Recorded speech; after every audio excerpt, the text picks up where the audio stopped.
ValuJet Airlines was born in an era when the skies of America were transforming.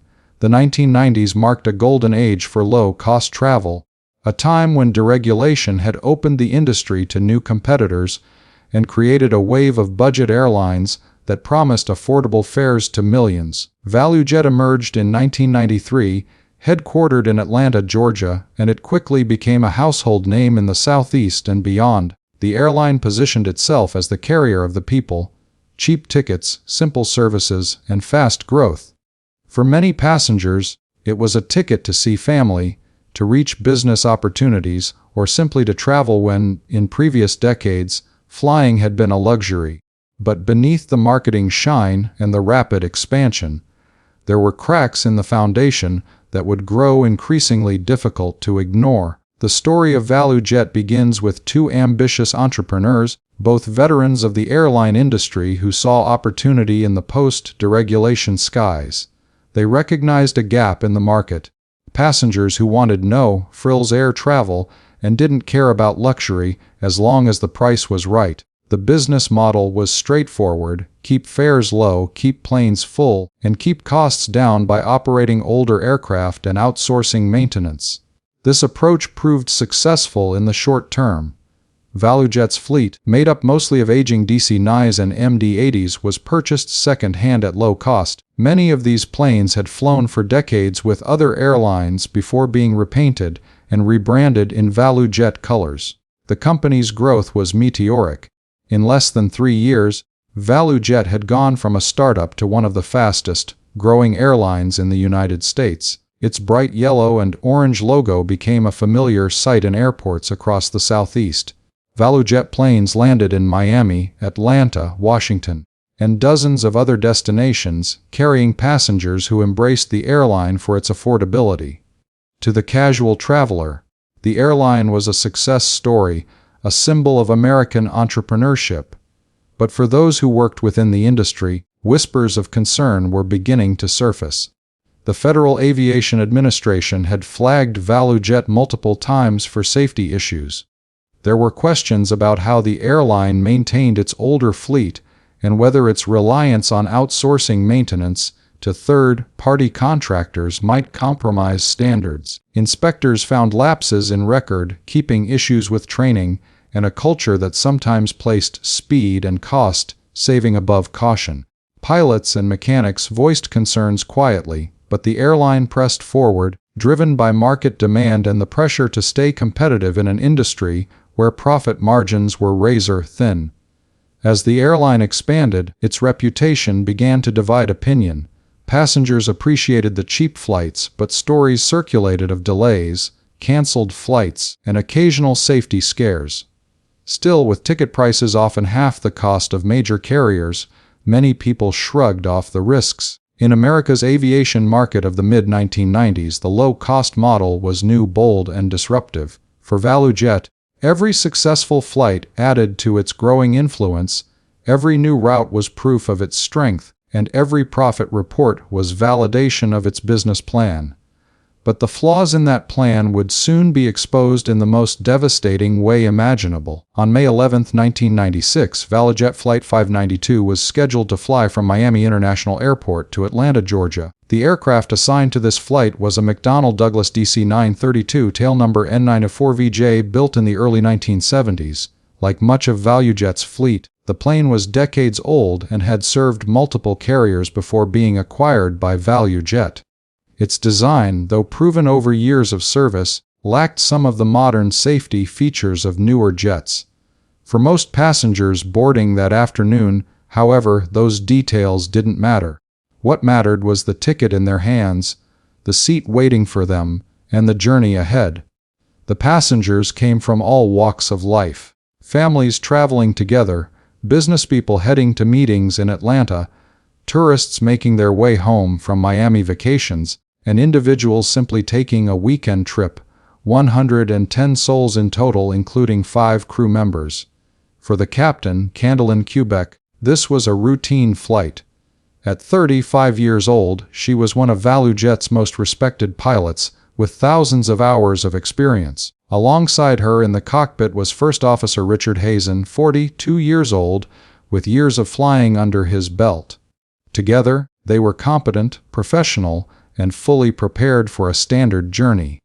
But unknown to them, the danger that would define this flight was already hidden within the aircraft, loaded into the forward cargo hold before departure. Oxygen generators, hazardous devices capable of producing intense heat and oxygen, had been improperly handled and shipped as cargo. Without proper safety caps, these generators could activate during transport, creating both fire and an uncontrollable source of oxygen to fuel it. It was a ticking time bomb sealed inside the belly of the plane. Yet at the time, neither the crew nor the passengers had any idea. The very presence of those oxygen canisters aboard Flight 592 was the result of a series of decisions that reflected ValuJet's broader safety culture. The airline had outsourced much of its maintenance to a contractor called Sabertech, a company responsible for handling and storing such materials. Sabertech employees, whether through negligence, misunderstanding, or mislabeling, allowed the oxygen generators to be placed aboard the DC-9. They were supposed to be tagged as hazardous. Instead, they were marked as empty and treated like ordinary cargo. This oversight would prove fatal. The background of ValuJet, the culture it fostered, and the chain of decisions that led to Flight 592's fateful departure cannot be separated. The airline's rise was built on speed, growth, and efficiency, but not necessarily on safety. Regulators had warned that ValuJet might not have the capacity to manage its rapid expansion. Pilots had complained about insufficient training and pressure to keep flights on schedule. Yet in the competitive atmosphere of the 1990s, ValuJet's formula of low-cost fares and fast growth was celebrated by investors and passengers alike. Few stopped to consider the long-term cost. By the spring of 1996, ValuJet was carrying millions of passengers a year. To the public eye, it was thriving. To aviation experts, it was a company stretched thin, struggling to maintain control over an aging fleet and a patchwork of outsourced maintenance contracts. Every decision made in those early years, from buying older planes to outsourcing critical work, was a gamble. On May 11, that gamble would come due. The stage for Flight 592's disaster was set long before the engines roared to life on the runway at Miami International Airport. It was set in boardrooms where cost-cutting strategies were celebrated, in maintenance hangars where proper oversight was overlooked, and in regulatory offices where warnings were raised but not enforced with urgency. The flight itself lasted less than 11 minutes, but the roots of the tragedy stretched back years, woven into the very identity of ValuJet as an airline. The passengers who boarded that afternoon did not know this history. They did not know that the plane they stepped into carried more than just luggage. It carried a chain of systemic failures, hidden dangers, and overlooked warnings. To them, it was simply another flight, another journey through the skies. The background of ValuJet, the decisions made in its rise, and the culture it embodied all converged in that moment when Flight 592 pushed back from the gate. What began as an ordinary departure would soon become one of the most tragic and defining events in American aviation history. The legacy of ValuJet's rise was not just about its affordability, but also about the way it reflected a broader shift in aviation during the 1990s. Deregulation had created an environment where new entrants could challenge the giants of the airline industry, but it also introduced risks. Airlines like ValuJet operated on razor-thin margins, and every saved dollar was celebrated. Older aircraft were cheaper to buy and could be refurbished for service, but they carried with them outdated designs and maintenance challenges. Outsourcing maintenance to contractors cut costs but removed direct oversight. This balance between growth and safety was delicate, and in ValuJet's case, the weight leaned too heavily toward expansion at all costs. The company's internal culture reinforced this approach. Employees were often praised for efficiency, for turning planes around quickly, for keeping the schedules tight. Delays cost money, and money was everything. Pilots felt the pressure, mechanics felt the pressure, and so did the contractors responsible for handling sensitive cargo. In that climate, The oxygen generators that would later doom Flight 592 became just another piece of equipment moved through the system without the attention it deserved. They were supposed to be carefully tagged and neutralized, but instead they were treated like harmless scrap. It was not one person's failure, but the product of an organizational mindset where speed mattered more than caution. For the Federal Aviation Administration, ValuJet had become a growing concern by 1995. Inspectors noted that the airline's safety record was troubling. There had been incidents of aborted takeoffs, cabin smoke, and mechanical failures. The FAA increased its oversight, but ValuJet kept flying and kept growing.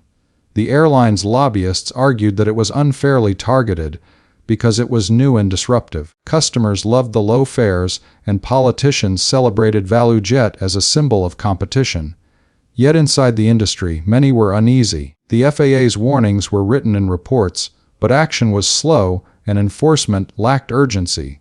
Meanwhile, ValuJet continued to expand its routes. The airline became a popular choice in Miami, where passengers heading to Atlanta, Washington, or other destinations could find cheap tickets. On May 11, 1996, Flight 592 was one of those routine offerings. Passengers boarded with their bags greeted the flight attendants and settled into their seats.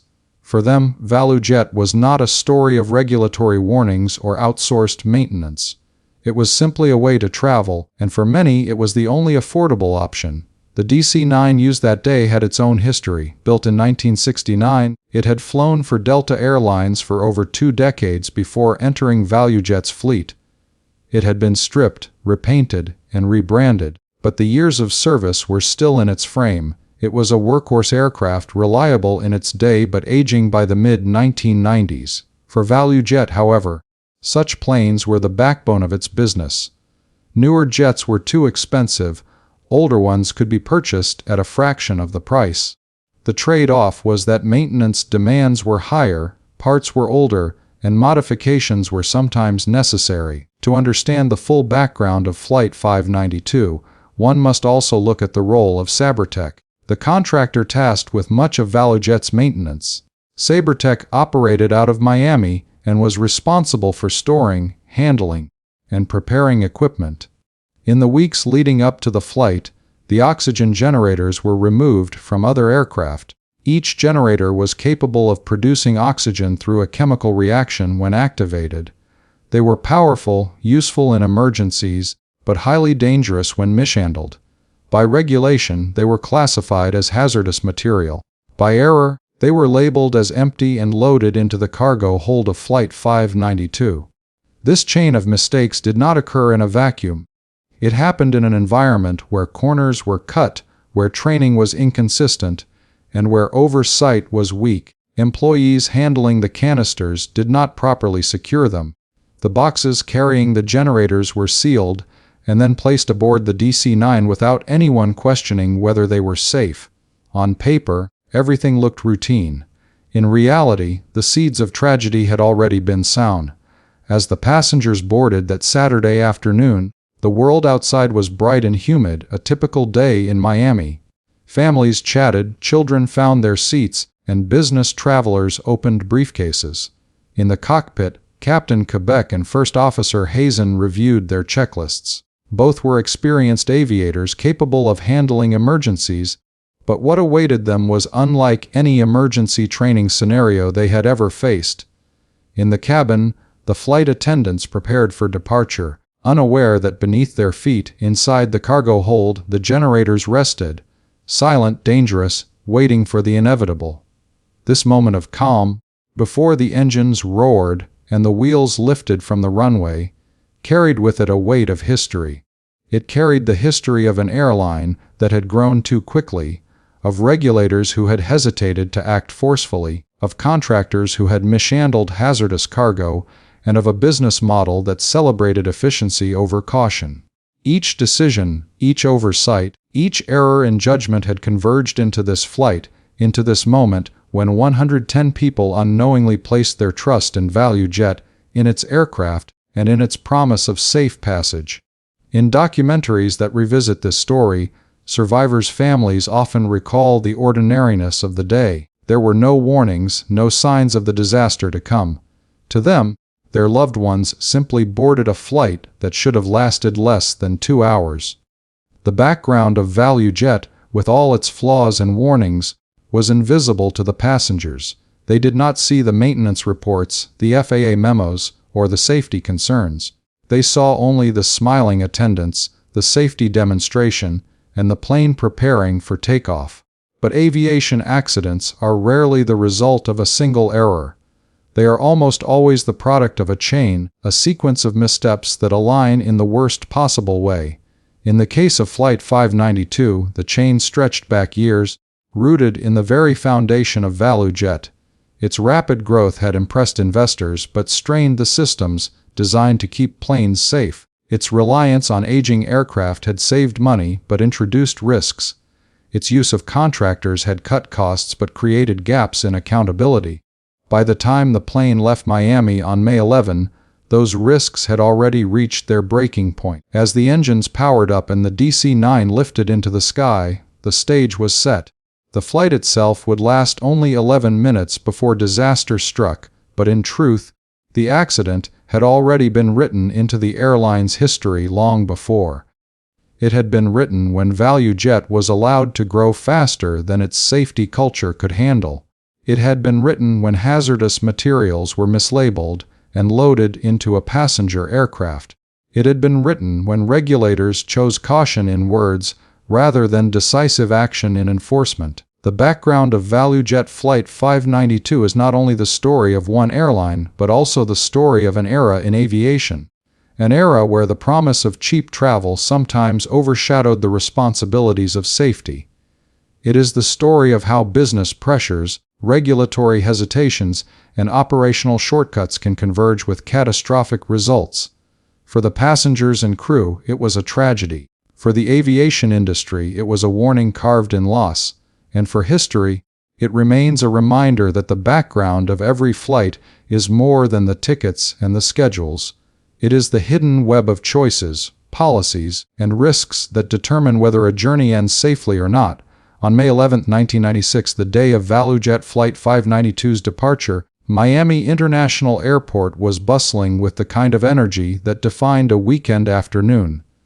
Travelers moved quickly through terminals, families said goodbyes, and crews prepared aircraft for their scheduled routes. For ValuJet, this was one of dozens of flights leaving Miami that day, a routine service bound for Atlanta. The weather was typical for South Florida, humid, warm, and partly cloudy, with the ever-present possibility of scattered thunderstorms, though nothing severe enough to affect the scheduled departure. The passengers boarding Flight 592 could not have imagined that their journey would last only minutes and would become one of the darkest chapters in American aviation. Flight 592 was scheduled to depart from Gate G at Miami International, carrying 105 passengers and 5 crew members. Boarding began around 1:30 in the afternoon, and families, business travelers, and tourists filed into the DC-9 aircraft. Many passengers were regulars on ValuJet, familiar with its low-cost fares and quick service. Some were Miami locals returning to Atlanta, while others were visitors heading back after enjoying Florida's beaches. Among them were children, newlyweds, retirees, and working professionals. They carried with them the ordinary dreams and plans of travelers' reunions, vacations, business meetings, and the simple anticipation of arriving safely at their destination. In the cockpit, Captain Candlin Quebec and First Officer Richard Hazen completed their pre-flight checks. Captain Quebec, one of the airline's most senior female captains, had built a reputation for skill and professionalism. She was calm, methodical, and respected by colleagues. First Officer Hazen, with years of flight experience, complemented her leadership with steady focus. Together, they represented competence and safety, the kind of crew passengers hoped for when stepping onto a flight. As they went through the flight plan, checked instruments, and prepared for departure, nothing seemed unusual. Their aircraft, a DC-9-32 built in the early 1970s, had been cleared for service and appeared ready for the short flight to Atlanta. The DC-9, with its twin rear-mounted engines, was a common sight in the skies of the 1990s. Though older than many aircraft in service, it was reliable and familiar to its pilots. On that day, it was carrying not just luggage and passengers, but also the hidden cargo that would seal its fate. Beneath the cabin floor, in the forward cargo hold, 144 oxygen generators had been loaded, mislabeled as empty and improperly packaged. They lay dormant as boarding continued, unnoticed by everyone involved in the flight. At approximately 1:40 p.m., the cabin crew prepared for departure. Flight attendants moved through the aisle, assisting passengers with their belongings, securing overhead bins, and conducting the standard safety briefing. For the passengers, the demonstration was routine, often ignored, a familiar ritual that preceded takeoff. Few paid close attention as seat belts were buckled and emergency exits pointed out. Some chatted with neighbors, others looked out the window at the busy airport ramp, and children fidgeted in their seats. It was a moment of ordinary calm, the kind that defined countless flights every day. The engine started at around 1:50. A familiar rumble that vibrated through the cabin as the DC-9 came to life. Ground crew guided the aircraft back from the gate, and the pilots received clearance for taxi. Miami's runways were busy, with departures and arrivals spaced in rapid sequence, but Flight 592 was scheduled without delay.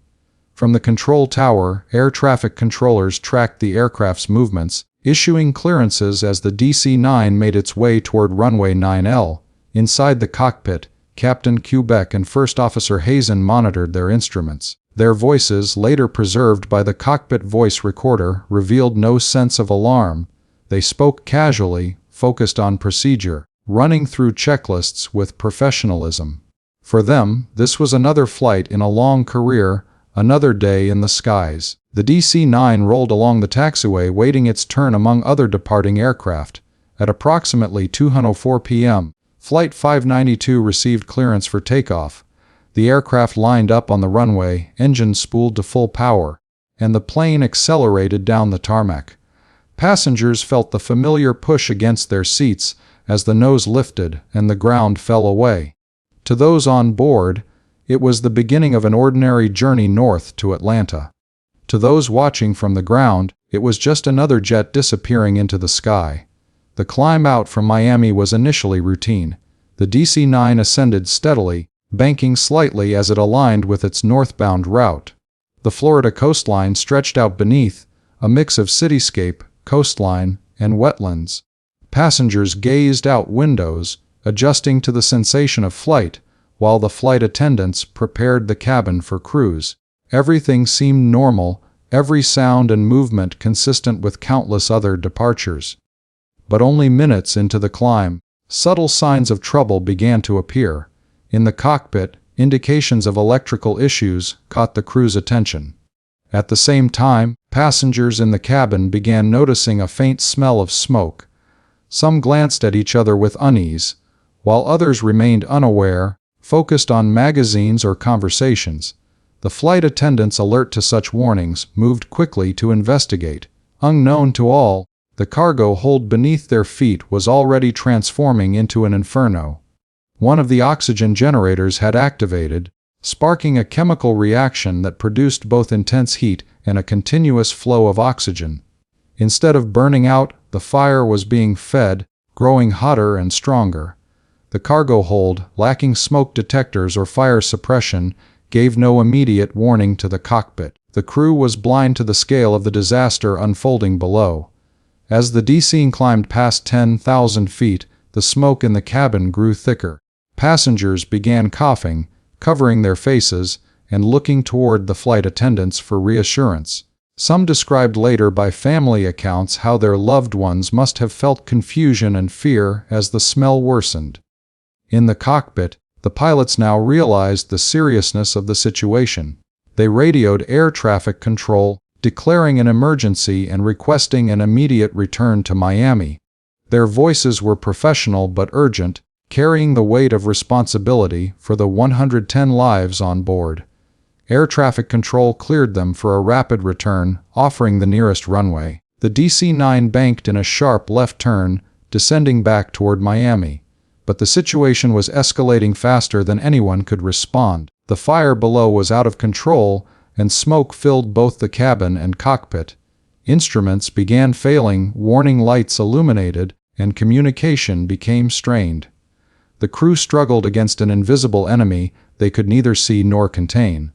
The passengers, trapped in the cabin, faced choking smoke and panic. Flight attendants tried to calm them, but with visibility dropping and breathing becoming difficult, fear spread quickly. Parents held their children close, couples clutched hands, and prayers were whispered in desperation. For those on board, the minutes stretched into eternity. In the cockpit, Captain Kubek's final transmissions revealed the desperation of their fight. She reported smoke in the cockpit, requested vectors back to the airport, and tried to control the stricken DC-9. But within moments the aircraft systems degraded further, and control was lost. The fire had crippled the jet, leaving the crew with no options. At 2:13 p.m., just 11 minutes after takeoff, ValuJet Flight 592 crashed into the Florida Everglades. The impact was catastrophic, leaving no survivors. The remote swampy terrain made rescue and recovery efforts difficult, but the violence of the crash meant there was little hope from the beginning. The initial flight sequence of ValuJet 592 was brief, but within those 11 minutes lay the convergence of years of systemic failures. From the ordinary calm of departure to the desperate struggle for survival, the timeline unfolded with terrifying speed. What began as a routine climb from Miami became a race against an unstoppable fire, one that ended in tragedy before the crew or passengers could escape its grip. The final climb of ValuJet Flight 592 is remembered not only for its brevity, but also for the haunting contrast between routine and catastrophe. Within minutes of leaving the runway, the flight transitioned from ordinary to unimaginable. What makes this sequence so harrowing is how quickly events spiraled beyond the control of both passengers and crew. In aviation, takeoff and initial ascent are considered among the most critical phases of flight, but rarely does disaster strike with such suddenness and intensity. The 11 minutes that followed departure that day became a compressed timeline of fear, confusion, and desperate struggle. As the DC-9 continued its ascent, the crew followed the same familiar procedures they had practiced countless times. The engines performed normally, the climb rate was steady, and the controllers in Miami saw nothing unusual on their radar screens. In those first moments, there was no reason to suspect that anything was wrong. The cabin was filled with the usual background sounds of flight, the whine of the engines, the click of seatbelts, the occasional rattle of trays, and bags settling in the overhead bins. For the passengers, the sensation of leaving the ground was accompanied by the hope of soon being reunited with loved ones or arriving at planned destinations. But beneath the cabin floor, invisible to all, the oxygen generators were already changing the fate of the aircraft.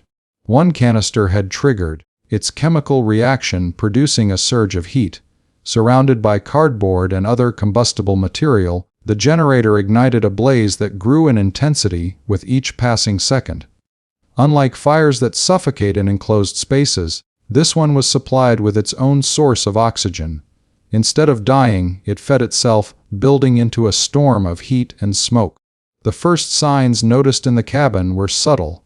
Some passengers smelled something faintly unusual, a hint of burning or chemicals in the air. Flight attendants, trained to treat every abnormal odor with caution, quickly moved down the aisle to investigate. The smell became stronger, spreading from the floor upward, and passengers began shifting uneasily. At first, some dismissed it as perhaps a minor electrical issue or the scent of overheated air systems. But as the minutes passed, the smoke became visible, curling in thin wisps along the aisle and over seatbacks. In the cockpit, the crew began receiving conflicting signals. Instruments indicated electrical anomalies. Warning lights flickered. They could smell smoke too, faint at first but undeniable. Captain Kubek and First Officer Hazen realized the situation was serious and immediately contacted air traffic control. Their voices were professional but urgent. They declared an emergency, stating there was smoke in the cockpit and they needed to return immediately. The controller responded calmly, clearing them for a turn back toward Miami. At that moment, the aircraft was still controllable. It was banking left, descending from its climb, and aligned for a possible return. But the fire in the cargo hold was accelerating, spreading into wiring, insulation, and flooring. Smoke seeped through cracks and ventilation ducts, filling both cabin and cockpit. Visibility began to deteriorate. Instruments became unreliable. For the crew, the workload multiplied instantly.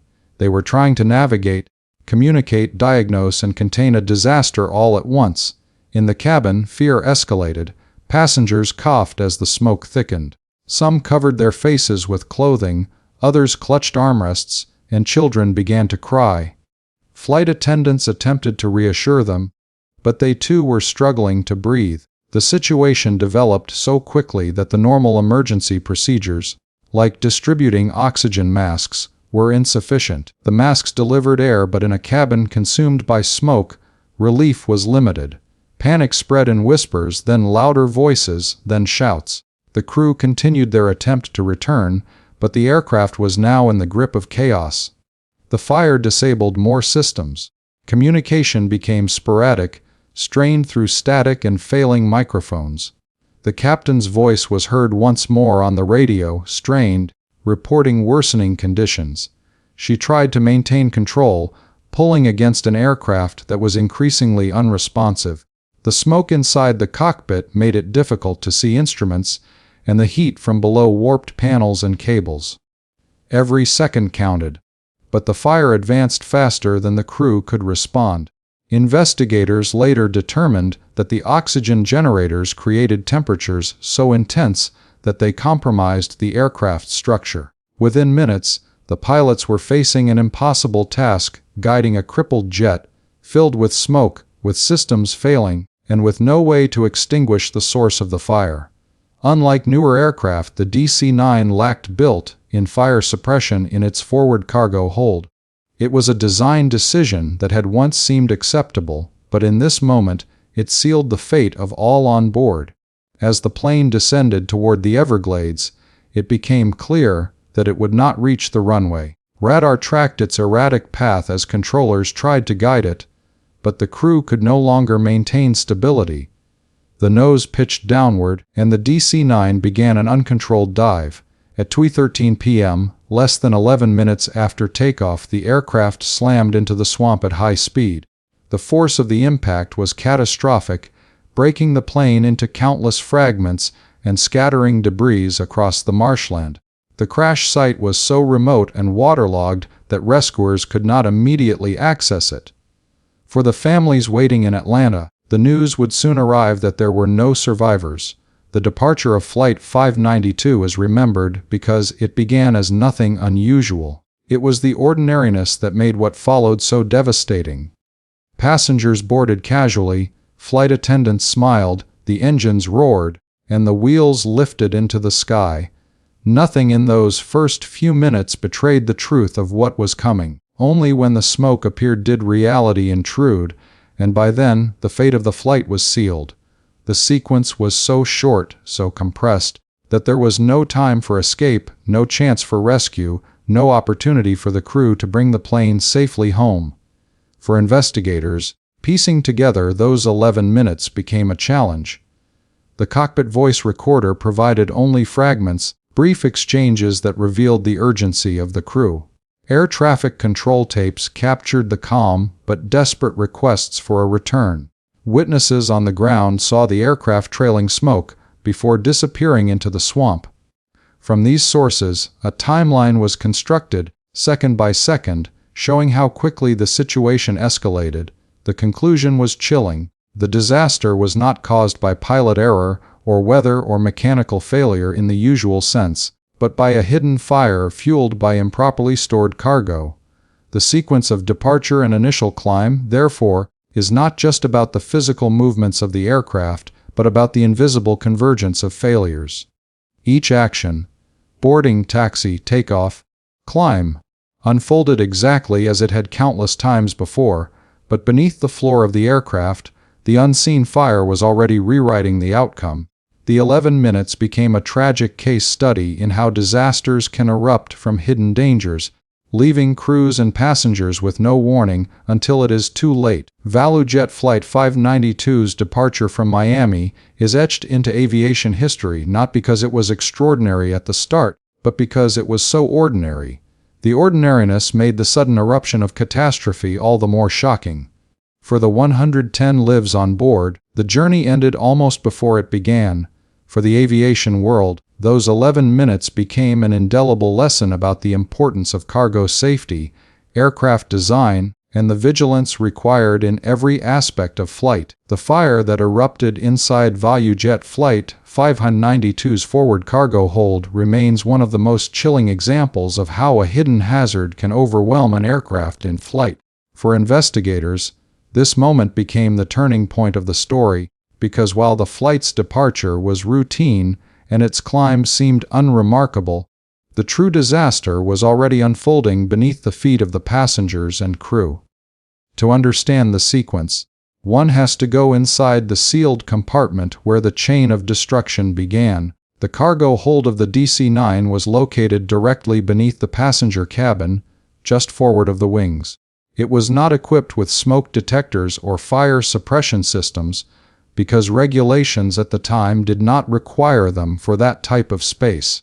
This meant that any fire starting inside would remain unseen and unchecked until it grew large enough to intrude into other parts of the aircraft. On May 11, 1996, the cargo hold was not just carrying luggage. It was also carrying boxes of chemical oxygen generators, safety devices used to provide emergency oxygen through masks in aircraft cabins. These canisters had been removed from older aircraft, expired, but improperly labeled and packed for transport. Instead of being sealed and rendered safe, they were placed inside cardboard boxes with bubble wrap and tape, then loaded into the hold like ordinary freight. An oxygen generator is designed to create breathable oxygen through a chemical reaction when triggered. Inside its casing, a compound is ignited by a firing pin or striker, producing a flow of oxygen for passengers in the event of depressurization. But once activated, the reaction also generates extreme heat. If uncontrolled, the canister can burn at temperatures high enough to ignite nearby materials. On Flight 592, at least one of these generators activated during takeoff or climb, and once it did, the confined cargo space became a deadly furnace. The fire likely began in silence, invisible, as the canister's reaction reached several hundred degrees Celsius. Heat spread quickly to the cardboard boxes and other baggage. Within moments, flames burst outward, consuming plastics, clothing, and packaging material. Unlike a normal fire that suffocates in the limited oxygen of an enclosed space, this one was feeding itself from the generator's chemical release. Each active canister supplied its own oxygen, ensuring that instead of choking, the fire intensified. Investigators later concluded that as many as 15 canisters were capable of igniting, meaning that once one began to burn, the rest were at risk of joining in. Passengers and crew above had no immediate knowledge of what was happening below, but in the darkness of the cargo hold, the fire grew into an inferno. Flames reflected off metal walls, insulation began to melt, and smoke spread upward through gaps in the flooring and ductwork. The cargo fire became an unstoppable force because the aircraft lacked the tools to contain it. In modern jets, cargo compartments are fitted with halon gas suppression systems and detectors that sense smoke almost instantly, but the DC-9's forward bay had none of these protections. It was a vulnerable compartment, and on that day, it became the epicenter of disaster. The first clues to the fire's presence emerged as subtle smells in the cabin. Smoke from burning luggage began to infiltrate, creeping through vents. The smell of chemicals, bitter and acrid, soon followed. Flight attendants, moving through the aisles, noticed the odor and the slight haze forming in the air. Some passengers shifted in their seats, sniffing uneasily, unsure if what they sensed was real. But as the fire advanced, the smoke became denser, carrying with it the stench of burning plastic and chemicals, unmistakable and frightening. In the cockpit, the instruments began to register problems as the fire damaged electrical systems. Warning lights illuminated, indicating anomalies. The crew noticed the same smell, followed by smoke entering their own space.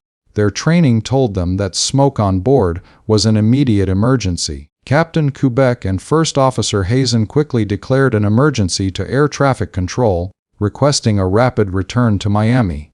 At that point, they were still attempting to regain control of a situation they did not fully understand. What they could not see was the true scale of the fire beneath them.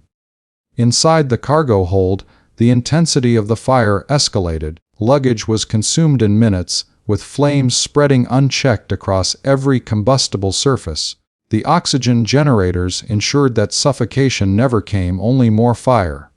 Heat built so rapidly that the structure of the aircraft was compromised. The floor above began to warp, cables melted, and insulation panels dripped molten plastic. Temperatures likely reached over 1,000 degrees Fahrenheit, far beyond what any part of the cabin or its systems were designed to withstand. The confined space turned the cargo hold into an oven, and the rest of the aircraft into a chamber filling with toxic smoke. For the passengers, the change was terrifyingly quick. At first there was discomfort, coughing, the need to cover noses with clothing. But soon, visibility declined as the cabin filled with thick, dark smoke. Lights overhead flickered through the haze, dimming the outlines of panicked faces. Parents clutched their children, voices rose in alarm, and flight attendants tried desperately to calm them while fighting their own growing fear. Emergency oxygen masks dropped, but even these provided little relief. They delivered oxygen, but could not filter the heavy smoke now choking the cabin. Breathing became painful, eyes stung, and the air seemed impossible to endure. The crew's struggle mirrored the passengers. In the cockpit, smoke obscured their vision of instruments, and heat-damaged wiring created false readings. The pilots were fighting an invisible enemy, one that consumed their systems as fast as they could respond. With their view outside clear, but their inside systems failing, they focused on returning the aircraft to Miami. But even as they turned back, the fire destroyed more of their controls. The DC-9's fate was being sealed beneath them, far beyond the reach of their skills or courage. The outbreak of the fire demonstrated how devastating improperly handled hazardous materials can be. In most accidents, there is at least a chain of small failures that allow a crew time to react, troubleshoot, or attempt alternative solutions. But in this case, the fire was absolute. Once ignited, there was no way to stop it. The aircraft had no extinguishing capability for the compartment. The crew had no tools to access the hold, no chance to fight the flames. Their training could only take them so far, and the systems on board left them powerless against a self-sustaining fire. What made the fire outbreak even more tragic was how preventable it was. The canisters should never have been on the aircraft. They were considered hazardous waste, requiring special handling. But through a combination of oversight failures, poor packaging, and regulatory gaps, they were loaded as if they were ordinary freight. The outbreak of fire was not a random act of fate, but the inevitable result of hidden dangers placed in the hold. As investigators later pieced together the timeline, they found that the fire likely reached catastrophic levels within just 6 minutes of takeoff. From smoldering beginnings to a blaze filling the cabin with toxic smoke, the progression was brutally fast. For passengers and crew, there was no real chance. Even if they had managed to make an emergency landing, the smoke and heat damage may already have incapacitated many. It was the speed of the outbreak that made Flight 592 unique, because the time from detection to disaster was so short. This fire was unlike others that crews had faced before. It was not caused by fuel leaks or electrical sparks alone, but by a chemical device designed to release oxygen. The irony was cruel. Equipment meant to save lives in emergencies instead became the source of destruction. In aviation, oxygen is usually the element that allows life, but here it fueled death. The canisters were like hidden torches waiting for ignition, and once triggered, they ensured the fire could not be suffocated. The outbreak also exposed the vulnerability of older aircraft designs. Without smoke detectors in that compartment, the fire had the advantage of invisibility in its early minutes. By the time the crew realized something was wrong, the fire had already passed the point of containment. The absence of fire suppression meant there was no backup system, no line of defense between a small ignition and a full inferno. For regulators, this realization was shocking because it meant that any similar fire could destroy an aircraft before help arrived. On Flight 592, the fire outbreak was the decisive factor that determined everything that followed. It robbed the passengers of breathable air, stripped the crew of usable systems, and consumed the aircraft from within. It was not just an event within the sequence of the flight, but the very heart of the disaster.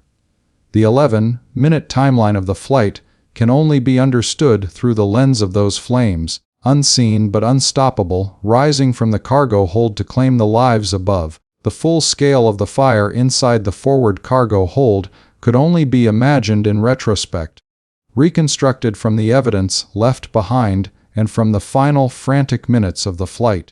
While the passengers and crew struggled with smoke and failing systems, the inferno below their feet raged with unimaginable force. Investigators later concluded that the fire reached temperatures capable of melting aluminum, searing through wiring bundles, and compromising the very integrity of the cabin floor. The aircraft was never designed to withstand such extreme internal heat, and yet, for those brief minutes, it bore the punishment until collapse was inevitable. The smoke seeping upward was not ordinary. It carried with it the byproducts of burning plastics, luggage materials, and chemicals from the oxygen generators themselves. It was dense, toxic, and blinding. In the cabin, passengers tried desperately to find relief. Some pressed faces into clothing, others bent low to the floor, hoping to escape the thickening cloud. But the smoke rose quickly, filling the air, dimming the light, and making it impossible to see clearly. For the children on board, the experience must have been terrifying beyond words, their cries muffled by coughing and confusion. The flight attendants, trained to maintain order, would have found themselves overwhelmed, caught between the instinct to protect and the sheer impossibility of the situation. In the cockpit, the crew's workload multiplied by the second. The smoke inside their confined space blurred vision, making it difficult to focus on instruments. Their communication with air traffic control showed the urgency, but also the discipline of professionals trying to manage an unmanageable crisis. They had declared an emergency, requested immediate vectors back to Miami, and were following procedures as best as they could. Yet behind their calm words was a race against time that they could never win. The fire was consuming their aircraft faster than they could navigate it back to safety. The speed of the outbreak was one of the most shocking aspects. From the moment the fire likely ignited, investigators estimated it took only a few minutes before it overwhelmed the cabin environment. This was not a slow, burning crisis. It was explosive in growth, fueled by the oxygen devices that essentially acted like accelerants. Unlike other fires, where crews might have 15 or 20 minutes to attempt diversions or even land, Flight 592's fire gave them less than 10. Every second mattered, and every second, the blaze expanded. As the aircraft turned back toward Miami, passengers must have sensed that something was dreadfully wrong. The smell, the thick smoke, the shouts, and the desperate tone of the crew all signaled danger. Yet they could not see the true source. They had no way of knowing that beneath them, in the hidden space of the cargo bay, flames were tearing through luggage, melting linings, and spreading unchecked. They were trapped in a battle they could neither fight nor flee. The fire's spread was also mechanical, in the sense that it destroyed vital systems. Electrical wires ran through the forward fuselage, and as they melted, circuits failed. This explained the cockpit's confusion over warning lights and false indications. The pilots may have been receiving multiple, contradictory signals. Some instruments may have been failing altogether, making navigation and control more difficult. At the same time, heat warped the flooring, threatening the very structure supporting the flight deck. In the final minutes, the DC-9 was not only filled with smoke, but was physically weakening from within. There is an eerie dimension to imagining the soundscape inside the cabin during those moments. Beyond the steady roar of the engines and the rush of airflow, there would have been coughing, cries, prayers, and perhaps shouted instructions from attendants. Oxygen masks dangled uselessly, their promise of relief mocked by the unfiltered toxic haze. The fire below created a pressure of its own, building heat that radiated upward, making the air stifling, nearly unbreathable. The normal calm of flight was shattered into chaos as visibility disappeared and panic rose. The fire outbreak was not just an accident of chemistry, but the direct consequence of mishandling hazardous materials. The boxes had been mislabeled, marked as empty, when in fact the oxygen generators were still active and capable of igniting. Employees of the maintenance contractor later admitted that the devices were loaded without proper safety caps, essentially making them ticking bombs inside the hold. Once jostled during takeoff, at least one of them triggered. From there, the chain reaction was unstoppable. This was negligence embodied in fire, negligence that consumed an aircraft and all lives aboard. In the grim reconstruction of events, investigators tried to imagine whether anything could have saved Flight 592 once the fire began. The answer was sobering. Without detectors, the crew had no warning until smoke reached them. Without suppression systems, there was no way to contain or even slow the flames. Even if the aircraft had been immediately near a runway, the speed of the fire might still have rendered survival impossible. The tragedy was not just the existence of the fire, but the utter lack of defenses against it. The crew and passengers had been placed on board an aircraft vulnerable to exactly this kind of disaster, and they paid the price. The expansion of the fire was also aided by the aircraft's materials. Cabin linings, seat fabrics, and insulation were not designed to resist chemical oxygen-fed flames.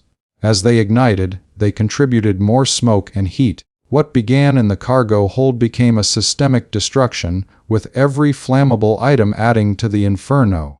Even the aluminum skin of the fuselage began to weaken under the extreme heat, though the crash came before complete failure could occur. The aircraft was becoming unairworthy in mid-flight, not because of structural fatigue, but because of a fire eating it alive. From the passenger perspective, the outbreak was bewildering. Few could have understood what was happening. To them, it may have seemed like some mysterious malfunction, an unexplained smoke invasion. Fear must have surged as the realization set in that the cabin was filling with poison. For the parents, the horror of holding children in such an environment was unimaginable. For those traveling alone, the minutes stretched into eternity, every breath harder than the last. In these moments, the human face of disaster was most visible. It was not abstract or technical. It was people choking on smoke, clinging to hope, and facing something they could not comprehend. The cockpit remained focused until the very end. Even as smoke thickened, even as the situation deteriorated, the captain and first officer tried to fly. They attempted to steer the crippled jet toward a safe return, their voices steady over the radio despite the conditions. This professionalism in the face of doom is a testament to their dedication. Yet their efforts were doomed by the merciless pace of the fire. It is a sobering reminder that even the best training and the strongest can be powerless against certain forces. The fire outbreak also underscored the interconnectedness of systems. What started as a blaze in the hold soon became a cockpit emergency, then a cabin catastrophe, then an aircraft-wide failure. The line between cargo and passengers proved meaningless once fire was unleashed. It demonstrated that safety in aviation cannot be compartmentalized. One vulnerable section can endanger the entire plane. This realization would later drive regulators to demand changes, ensuring that no cargo bay would again be left unprotected. The lasting image of this outbreak is one of speed and inevitability. In less than 11 minutes from takeoff, the flight was lost. In those minutes, the fire transformed from a hidden ignition to a full catastrophe, leaving no margin for rescue. It showed how quickly conditions can spiral beyond human control when dangerous materials are present. The outbreak was not gradual, not merciful. It was total, relentless, and final. For the families of the victims, the knowledge of how the fire began was almost unbearable. To learn that their loved ones had suffered in smoke and heat, and that it was caused by something so preventable, only deepened the wound. For investigators and regulators, it became a call to action, a demand to close the loopholes that had allowed such dangerous cargo on board. The fire of Flight 592 thus became more than a disaster, it became the spark for change. As the final seconds ticked away, the fire was at its peak. The cabin was saturated with smoke, systems were failing, and the crew had little left to fight with. Control was lost, and the aircraft descended into the Everglades, its final moments a blur of confusion, heat, and despair. The outbreak of fire, starting silently in the cargo hold, had become the single factor that sealed the fate of 110 souls. It was not weather, not mechanical failure, not pilot error. It was fire born of negligence, hidden from view until it consumed everything. The legacy of that outbreak is both tragic and instructive. It forced the industry to recognize that no space on an aircraft can be left unmonitored, that hazardous materials must be handled with absolute care, and that the margin between life and death in aviation can be measured in minutes. The flames that erupted on Flight 592 did more than end a flight, they changed the rules of flight itself. They ensured that future generations of passengers would not face the same hidden danger, that future crews would have tools to fight what that crew could not. The story of the cargo hold fire is, ultimately, the story of how a single spark of negligence can ignite a chain of irreversible consequences. It is a reminder that safety is never optional, never secondary, and that the cost of failure is counted not in dollars but in lives. On that afternoon in May 1996, the fire outbreak in the forward cargo hold transformed an ordinary flight into a tragedy written in smoke and flame, and its lesson remains etched into the very fabric of aviation safety. The crew of ValuJet Flight 592 faced one of the most harrowing challenges imaginable in aviation, a fight against an enemy they could not see, a fire hidden below them in the cargo hold that stripped away their systems, their visibility, and their chance at survival. From the very first signs of trouble, Captain Candlin Kubek and First Officer Richard Hazen responded with professionalism and urgency, relying on their training to manage a crisis that gave them only minutes. Their desperate struggle, captured partly in their communications with Miami Air Traffic Control, remains one of the most haunting elements of the tragedy. Just after takeoff, as the aircraft began climbing, the cockpit started to fill with smoke. The pilots noticed an acrid smell, followed quickly by warnings and signs of malfunction. They did not yet know that oxygen canisters below had ignited, but they immediately realized the severity of their situation. First Officer Hazen contacted Miami Approach, calmly declaring, "We need to return immediately." His voice carried the measured tone of a professional aviator, but behind that calm was the urgency of two pilots trapped inside a burning aircraft. The captain began to turn the DC-9 back toward Miami, following air traffic control vectors. Smoke increased rapidly, and their workload multiplied.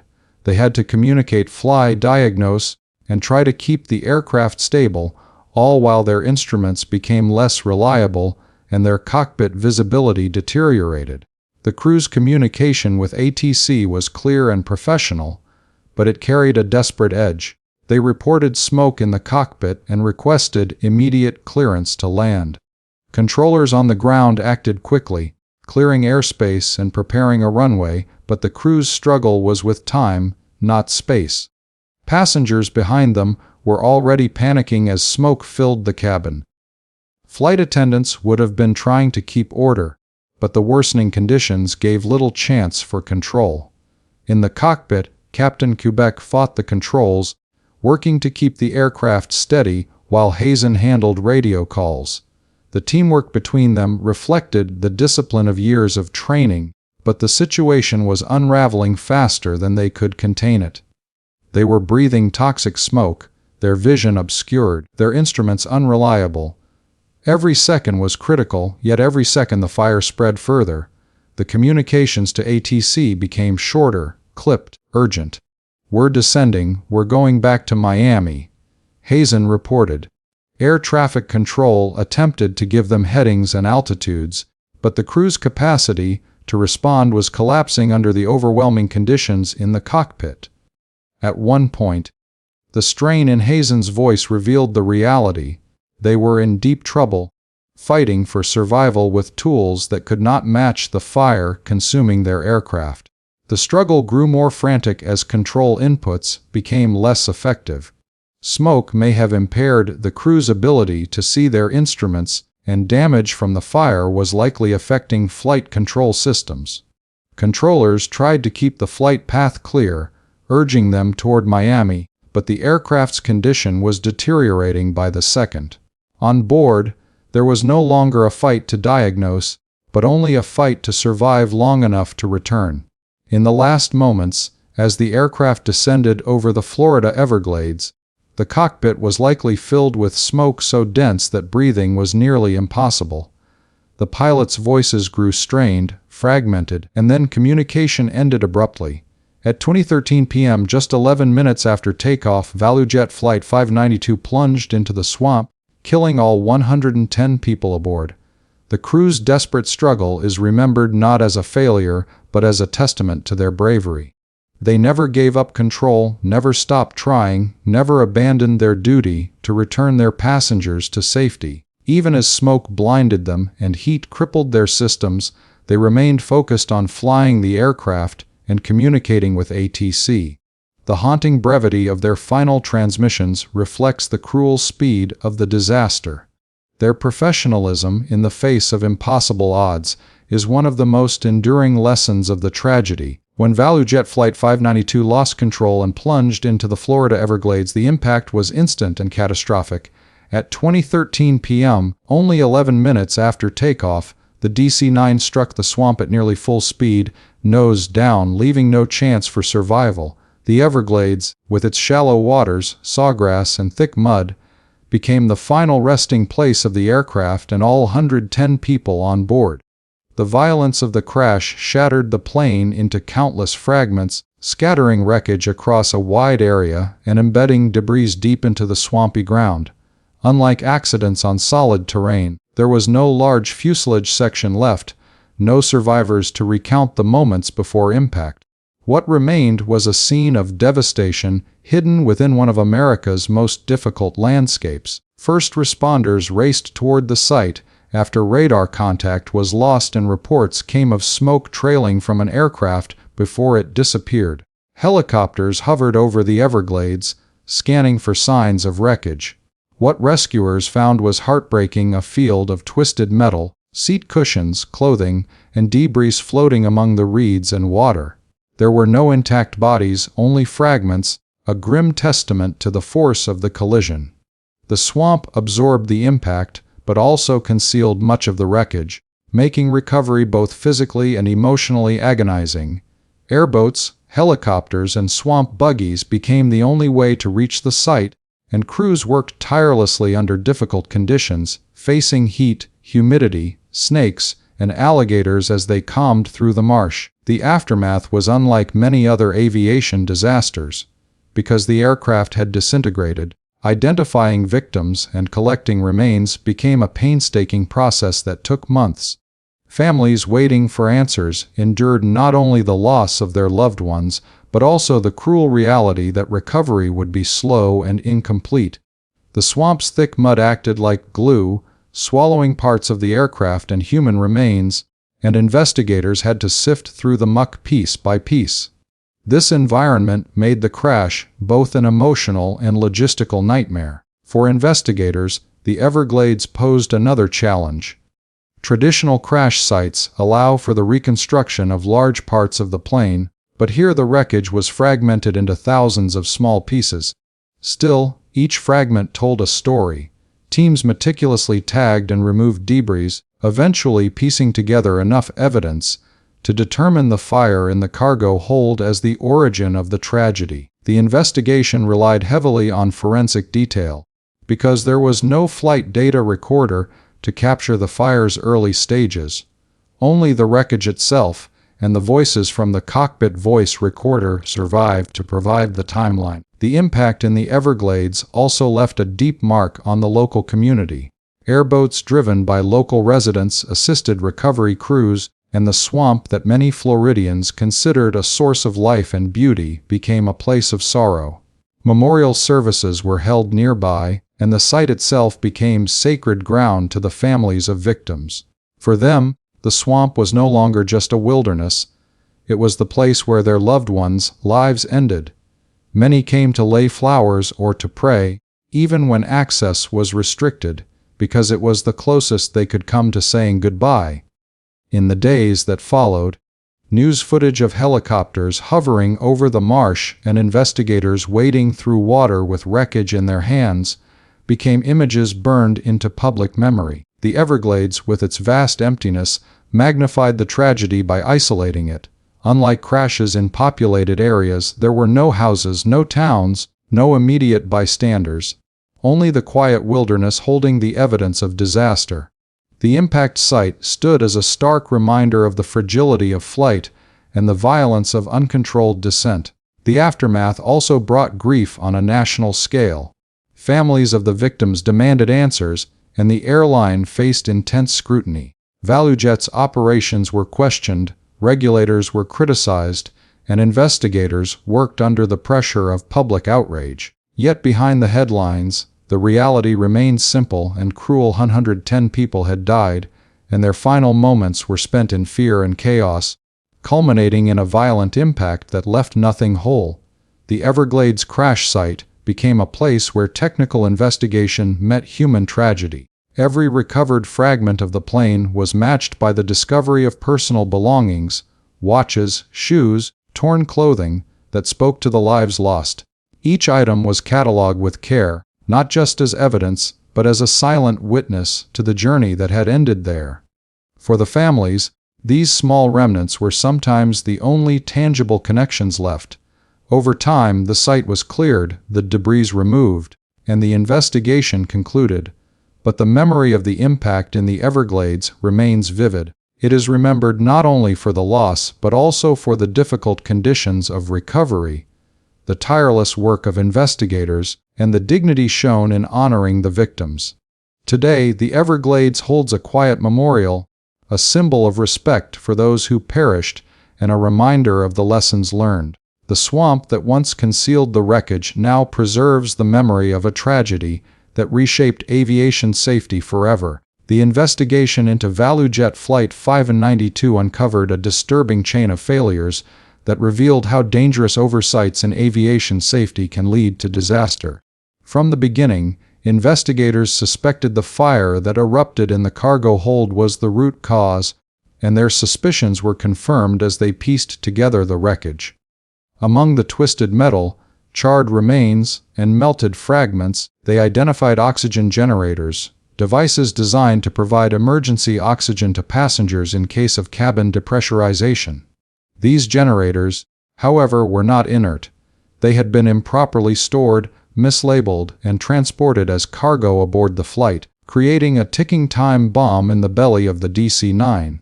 When triggered, the chemical reaction inside these devices produced intense heat and oxygen, feeding a fire that quickly spread beyond control. The presence of these generators in the cargo hold raised immediate questions about responsibility. Regulations clearly prohibited hazardous materials from being carried on passenger aircraft unless handled with strict safeguards. Yet in this case, dozens of canisters, some still fully charged, were packed into boxes without proper safety caps and labeled as empty. They had come from a maintenance contractor working with ValuJet and were delivered for disposal. Instead of being treated as hazardous waste, they were loaded onto a scheduled passenger flight. This mistake was not a single oversight, but the result of a chain of negligence that exposed major cracks in the airline's safety culture and in the regulatory system overseeing it. The investigation highlighted how ValuJet, a low-cost carrier expanding rapidly in the mid-1990s, struggled to maintain control over its contractors. In its pursuit of growth, much of its maintenance and logistics work was outsourced to third-party companies. One of these, Sabratech, was responsible for handling the oxygen generators. The company failed to follow procedures, failed to label the devices correctly, and ultimately failed to recognize the catastrophic risk they posed. But accountability did not stop with Sabratech. ValuJet itself was criticized for inadequate oversight of its contractors, and the Federal Aviation Administration was faulted for not ensuring that hazardous materials regulations were enforced. The fire aboard Flight 592 became an example of what happens when safety takes a back seat to cost, cutting, and rapid expansion. The cockpit voice recorder captured the crew's confusion and desperation as smoke filled the aircraft. Within minutes of takeoff, passengers and pilots alike were fighting for their lives against an invisible and unstoppable threat. The fire burned through wiring, destroyed control systems, and produced smoke that overwhelmed the cabin. The flight crew, unaware of the precise cause, struggled to return to Miami, but by then the systems had already begun to fail. The fact that the fire spread so rapidly underscored how dangerous the oxygen generators were when mishandled. The NTSB later concluded that the fire began in the forward cargo hold where the generators were stored, and once ignited, nothing could have been done to extinguish it in time. This finding carried profound implications. At the time, Class D cargo holds were designed to contain fires by starving them of oxygen, but in the case of ValuJet 592, the oxygen generators actually fueled the blaze, making containment impossible. This realization forced regulators to re-examine cargo safety standards across the industry. The tragedy revealed that dangerous goods were slipping through the cracks, being mislabeled, misdeclared, or improperly packaged, and that airlines often lacked the resources or oversight mechanisms to detect them before it was too late. As the investigation progressed, public anger grew. Families of the victims demanded accountability not only from ValuJet and Sabratech, but also from the FAA, which had previously considered grounding ValuJet over safety concerns. Critics accused regulators of being too lenient with the airline, allowing it to continue operating despite a troubling record of maintenance issues and warnings. The discovery of the oxygen generators confirmed suspicions that safety had been compromised long before the plane ever left the ground. The NTSB's final report laid out the chain of failures in stark detail. Sabratech employees had packed the generators without safety caps, a direct violation of hazardous material rules. ValuJet had accepted the cargo without questioning its contents or labeling. The FAA had failed to adequately oversee both the airline and its contractors. Each link in the chain represented an opportunity to prevent the disaster, but each was missed. The conclusion was clear: the crash was not caused by a single error, but by a systemic breakdown of safety practices. The aftermath brought significant changes to aviation regulations. Cargo holds on passenger aircraft were required to have smoke detection and fire suppression systems installed, eliminating the assumption that containment alone was enough. Hazardous material regulations were tightened, and airlines faced stricter requirements for monitoring and training staff on dangerous goods. Contractors like Sabratech became subject to greater scrutiny, and the relationship between low-cost carriers and their regulators was reevaluated. The crash became a turning point in how the industry approached safety oversight, proving that neglect in one area could have consequences that extend to hundreds of lives. Yet for all the reforms, the story of Flight 592 was ultimately about lives lost due to preventable failures.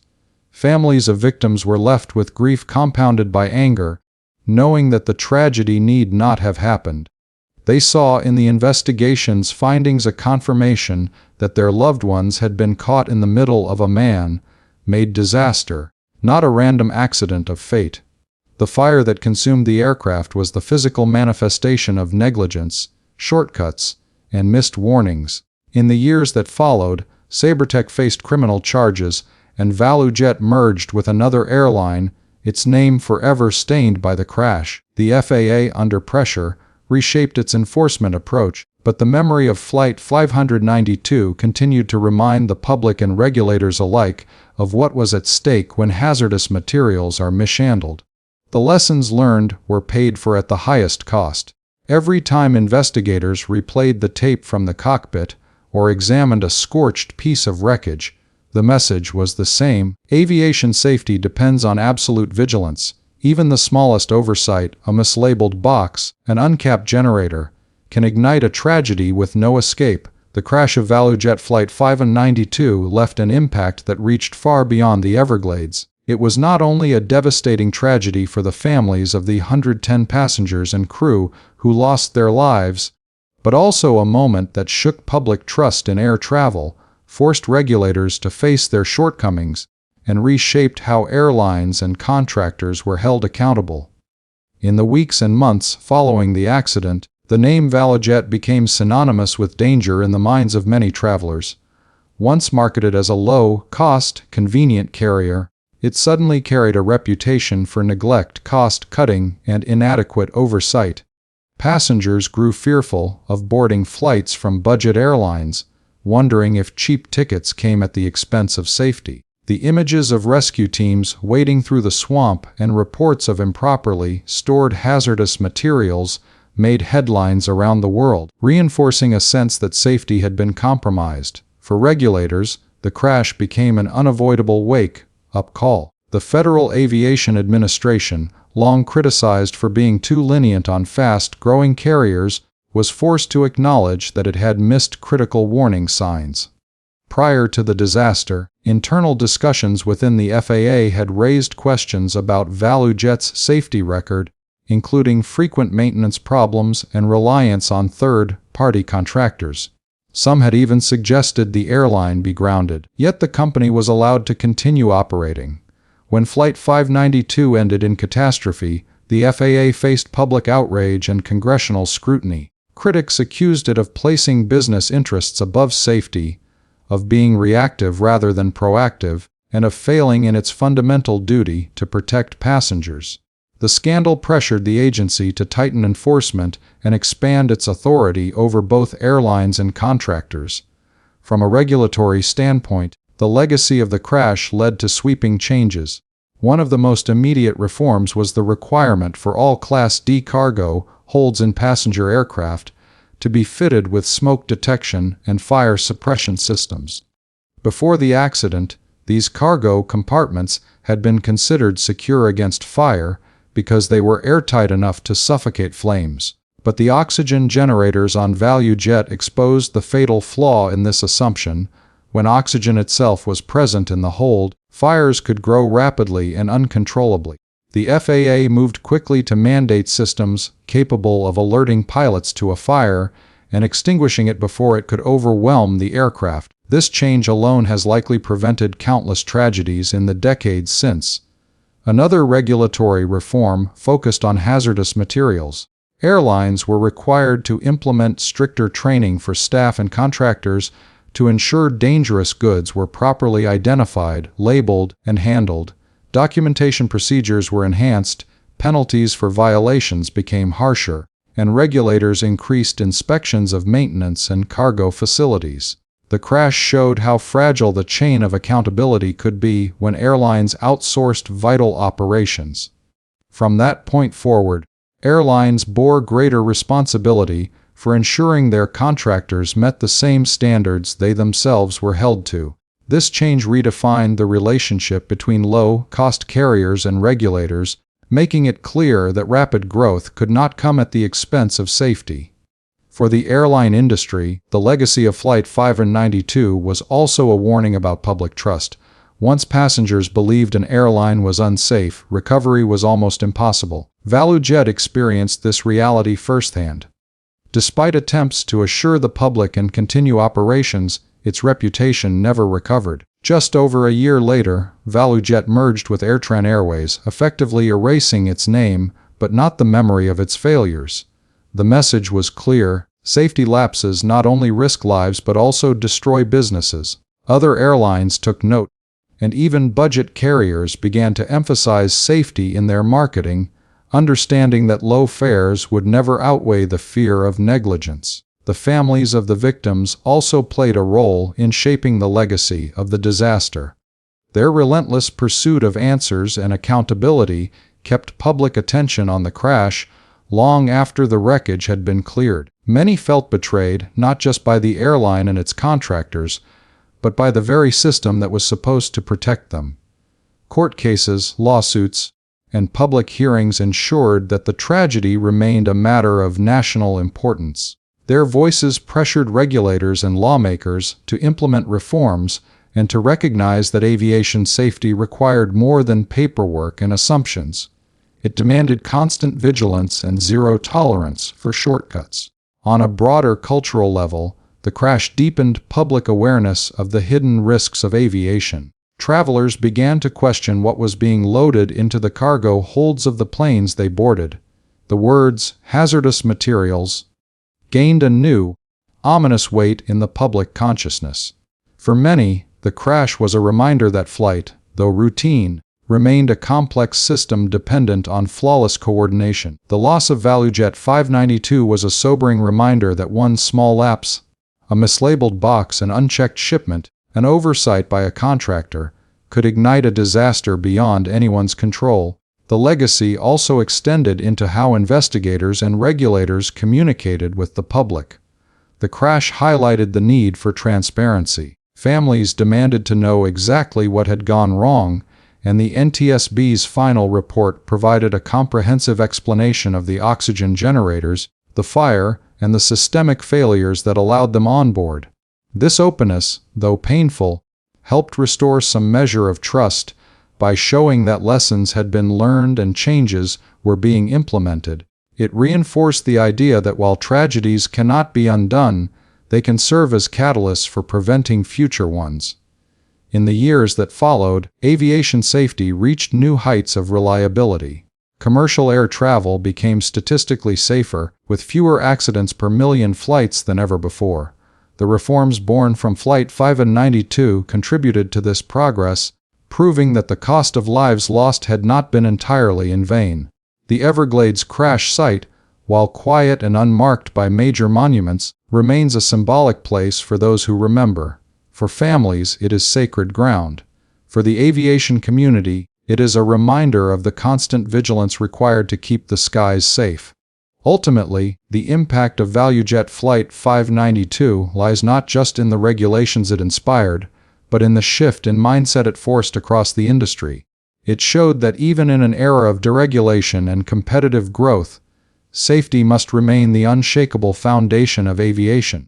The crash revealed that passengers place their trust not only in pilots and aircraft, but in the entire system, from regulators to maintenance crews to cargo handlers. Breaking that trust has consequences far beyond one airline or one incident. The tragedy of ValuJet 592 continues to resonate as a case study, a warning, and a legacy etched into aviation history, ensuring that the mistakes that led to it are never repeated.